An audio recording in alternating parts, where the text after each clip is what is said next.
It's time to put together the September budget, and this month things are looking quite a bit different. Ready? Let's go!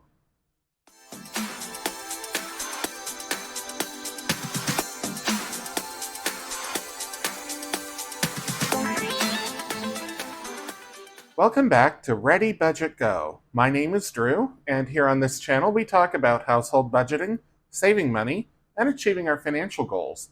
So if any of those sound like something you vibe with, please consider subscribing, hit the like button, and leave me a comment down below, because I'd love to hear from you. I'm going to put together my September budget for the month, and like I said in the intro, things are looking quite a bit different from my previous months. I really struggled with how I wanted to structure this budget, both because I have some unknown expenses coming up and because of the way that my work life has changed from my 9 to 5 job. And I also am changing how much I stockpile and how much I save. So I'll explain all of that as we get into the budget. So let's start with the monthly budget overview. This is the lion's share of the work that I do when I'm setting up my budget. I'm going to set all of these other documents behind the page protector here. Just make sure you can still see it. So we're going to do the budget for September 2025. So I always start with income because that drives how much I can spend. So I am expecting paycheck 1 will be $29.97. Paycheck 2, $29.97. I am on salary and I get paid twice a month, so these are usually the same. And then cell phone reimbursement of $100. There probably will be a carryover from August, but I don't know what that number is going to be yet, so I'm not going to plan for it with any of these other expenditures. So I'm just going to add these up here, get out the calculator, move everything down a little bit. So $29.97 twice plus 100, $6,094. These numbers are rounded. These two will be a little bit higher, but I just round them down for the purposes of the budget. It's easier to work with whole numbers. So then we need to come into the bills section. So I'm going to set all of this aside. So I always start by looking at the previous month. So let me pull out, or the current month rather. So let me pull out August. And I do have notes for this, but I'll just show how I arrived at all these numbers. So rent is always the first one, and it's always the same, at least, well, the lease lasts, and that's $17.92. And then water, sewer, garbage, also on the first. And this also is natural gas, pest control, common area electricity, other utilities that my community charges me for. And that is usually around $100. On the first, I will also up my Orca card, which is the local transit card, and I'll put about $50 on that. On the second will be iCloud, and that should be $3. On the third, renter's insurance.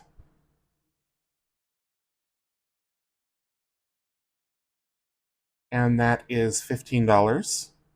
These numbers are all rounded up to the nearest whole dollars. Rounded down here, rounded up here. Okay, on the fifth, quantum fiber for internet. I had been budgeting 80, but I'm going to knock that down to 75. I will start paying with my bank account, which will save me $5 a month. On the 10th, YouTube Premium.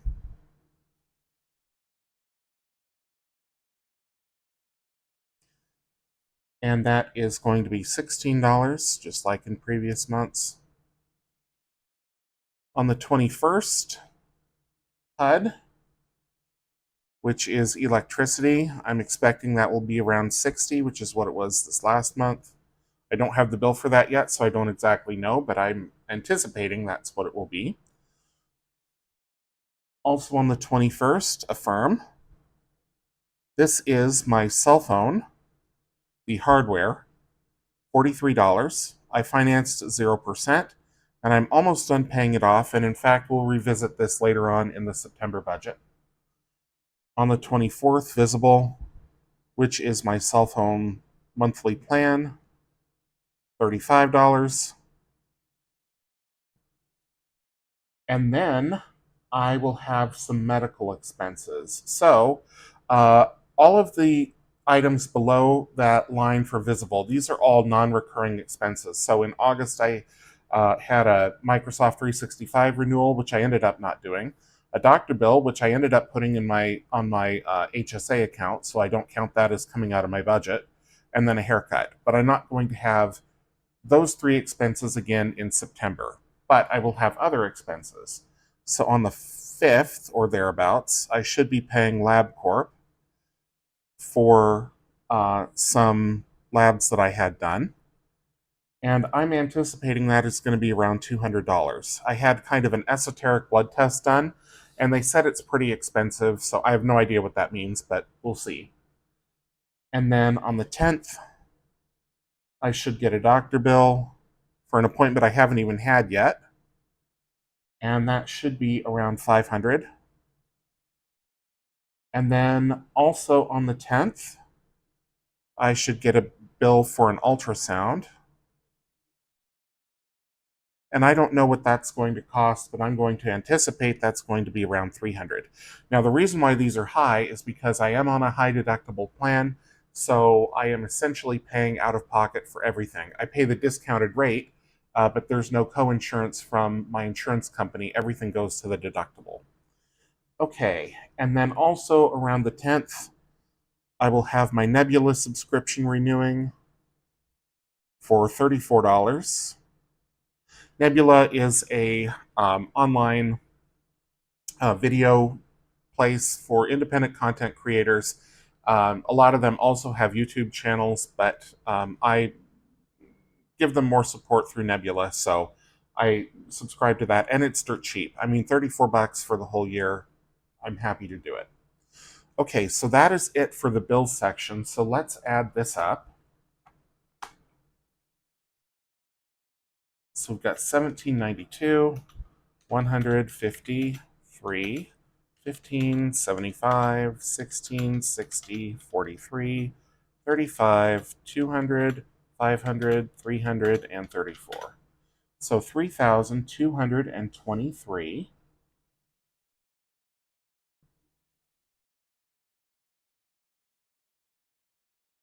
And I need to start filling in these sections here. So 1694 in income, 3223 in bills. Now let's talk about wallet spending. So last month I did $300 a week, and despite the fact that I am overspending most of the weeks, I'm going to cut this for September. And the reason is because I don't think I will need that much cash. So I'm spending a lot in card right now, but that is just to facilitate the transition from working in office 3 days a week to going full-time work from home. So I'm going to put $250 a week, and this is by Friday. So in September, the Fridays are the 5th, the 12th, the 19th, and the 26th. So that will be $1,000. And that goes down here. Okay. Next up are the stockpiles, and this one is going to look quite a bit different from last month. So, or in August. So in August, I did $700, and that was for travel. Now I'm working on the big move, and I'm counting that as a stockpile, not savings. To me, the difference between a stockpile and savings is that savings does not have a specific goal associated with it other than building up your net worth and your available cash. Whereas a stockpile is, you know, you're going to spend the money on something specific, and you know when you need to spend the money by. So you're just setting aside that money, but it's as good as spent, essentially. So a sinking fund, more or less. So this is going by Wednesday, and the Wednesdays in September are the 3rd, the 10th, the 17th, and the 24th.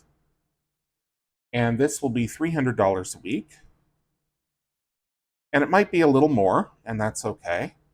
This is taking the place of my Roth IRA funding, which I had done in previous months, and that's why it was down here, because it was part of savings. It's not a stockpile.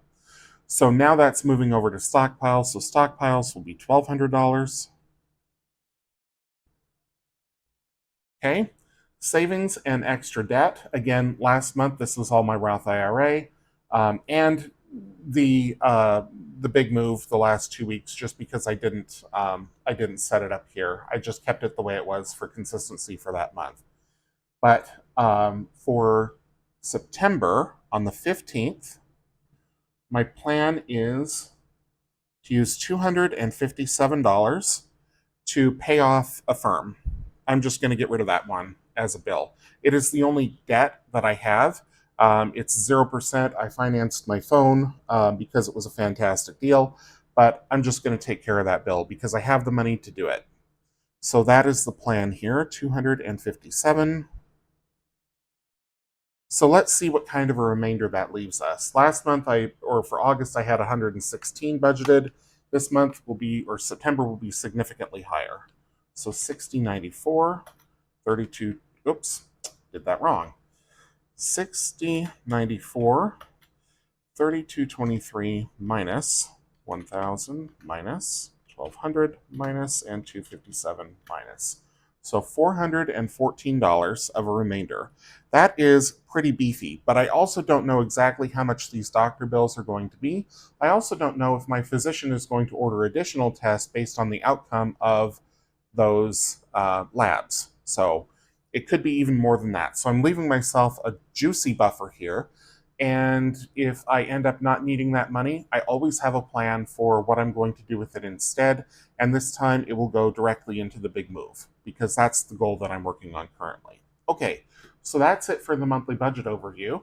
Let's talk next about all of the other documents that I set up for my monthly budget. Actually, before we do that, there's one other thing that I want to talk about.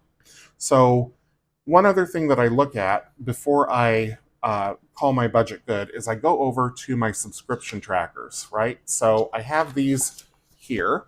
So this is my monthly tracker, and I don't generally look at this because it's already reflected in the budget. The only time I come to this page is if I'm adding in a new recurring monthly expense, and I haven't added any of those in quite a while. In fact, I've canceled 3 of them. So the only 2 that I have here are iCloud and YouTube Premium.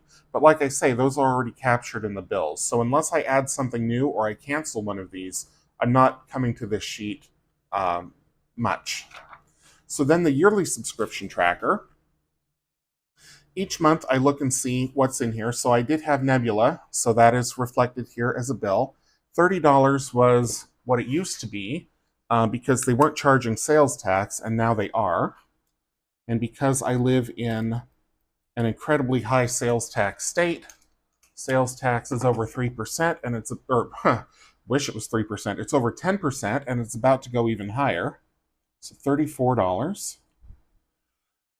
So that is for September. And then also in August, I took out the Microsoft 365 because I decided I wasn't going to do that anymore, but I replaced it with Instacart Plus. So $99 there, and I just paid that bill. It was not planned for in August, so I'll need to add it into my budget, but I also didn't pay for the Microsoft, so it kind of washes. So nothing else in September here.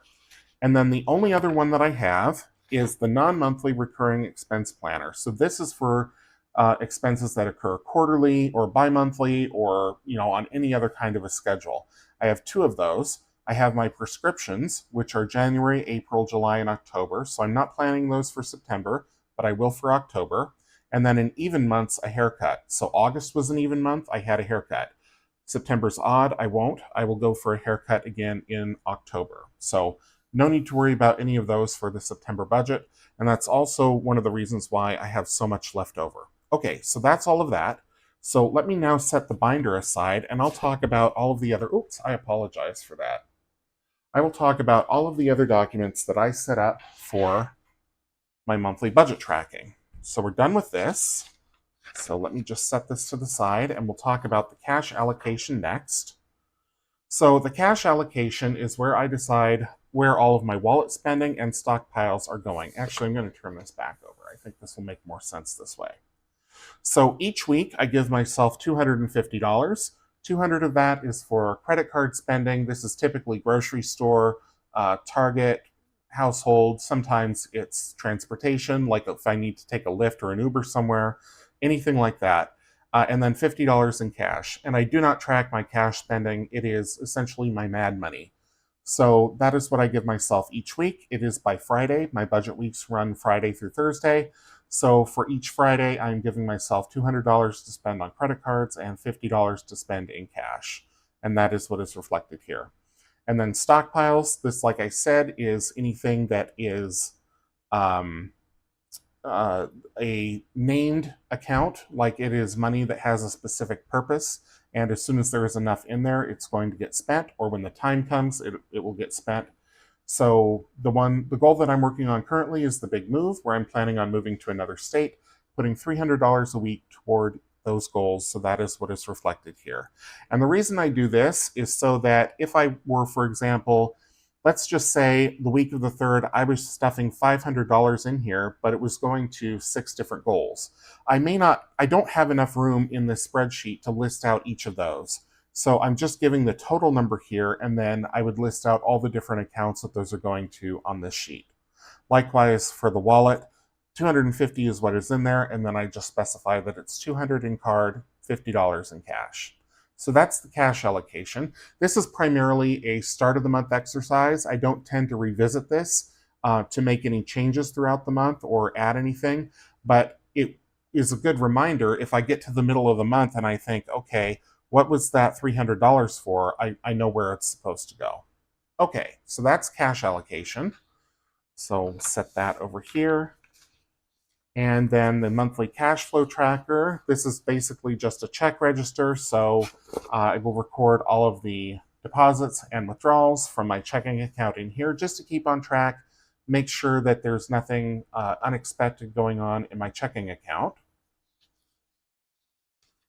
And then the expense tracker. This is where I record all of the credit card transactions. I don't record the cash transactions, just except to put in here one line saying I had $50 in cash that week. Any cash that I don't spend, I put toward my holiday, birthday, Christmas sort of budget, I guess you would call it. There's no specific amount or target for it. I just stock that money away so that it's always available if I need to buy a gift, or if I see like, for example, something catches my eye and I think it would make a good Christmas present, I can just buy it right away usually. Okay, so that's that. And then the last thing that I set up each month is the month-end review.